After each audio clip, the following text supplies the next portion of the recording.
কি আপনি এরকম করেন? আপনি এরকম করেন?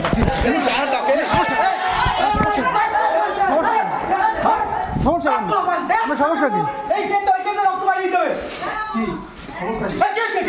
কে আপনি আপনাকে আত্মলন করেন? আপনি ফ্রি পড়াবেন কেন? সরকার কি আপনাকে ফ্রি পড়াইতে বলছে? আমার বাচ্চাদের কোর্স শেষ হয় না, এরা ব্যক্তি। আপনি ক্লাসে বসে কি করেন? আপনি ক্লাসে বসে কি করেন? আপনি ক্লাসে বসে কি করেন সেটা একটু বলেন। আমি ক্লাসে সব ফুল কোর্স কমপ্লিট।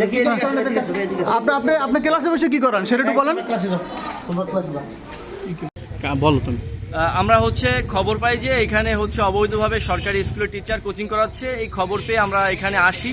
আসার পরে আমরা যখন নিউজ সংগ্রহ করার জন্য এই ভবনের ভিতরে ঢুকি, তিনি ভবনের একদম শেষ প্রান্তে একটা রুম বন্ধ করে টিউশনি করাচ্ছেন এবং আমরা সেখানে ঢোকার পরবর্তীতে আমরা যখন দরজার সামনে যাই, সে সাথে সাথে উত্তেজিত হয়ে আমি সহ আমার সাথে আর দুজন সহকর্মী ছিল, তাদের উপরে হামলা করে এবং আমার কলার ধরে ভিতরে ঢুকে আটকে রাখার চেষ্টা করে। এরপরে সেও যখন দস্তাদস্তি হয়, এক পর্যায়ে না পারার কারণে তার যে স্টুডেন্ট আছে, স্টুডেন্টকে দিয়ে আমাদের উপর হামলা করে। আমি চাচ্ছি যে এইটার একটা সুষ্ঠু বিচার করে এই যে অবৈধ কোচিং সেন্টার চালাচ্ছে এবং কোচিং সেন্টার বন্ধ হোক, আমাদের উপর যে হামলা হয়েছে, হামলার সুষ্ঠু বিচার চাই।